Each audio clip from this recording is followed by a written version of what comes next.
How do you know that? How many of you know that before today? I see one hand out there.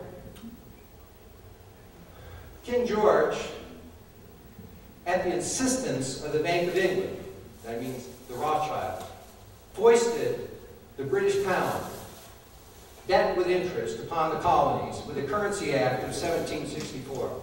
The founders could see the handwriting on the wall. Soon the crown would own everything in the colonies, everything they'd ever built. For 10 years, they pleaded with King George and the Rothschilds to lift the tyranny. They refused. The rest is history. Here's colonial script. That was our currency. It was destroyed. This is what Benjamin Franklin said.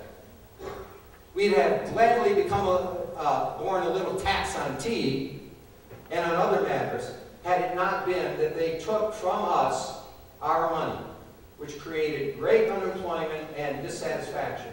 Within a year, the poorhouses were filled. The hungry and the homeless walked the streets everywhere. You probably didn't get that in your history book, because you got to go to an Ackham edition like Dr. DeRosa to find these things out. Because, as George Orwell said, if you don't like history, just rewrite the history books. And that's what's happened, ladies and gentlemen. The third part of this was the Federal Reserve.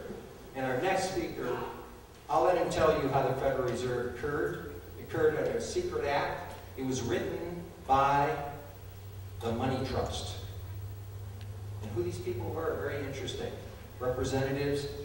The 7 people that met at Jekyll Island in November of 1910 to give us the Federal Reserve Act were the Money Trust. They represented at that time 1/4 of the world's wealth. And now we have a system based on fiat currency. And our ignorance is every bit as pervasive as it is about the 16th and 17th Amendments. And if we are ever going to get back to a constitutional law and a government by and for the people, we have to abolish the 3 things that occurred in 1913.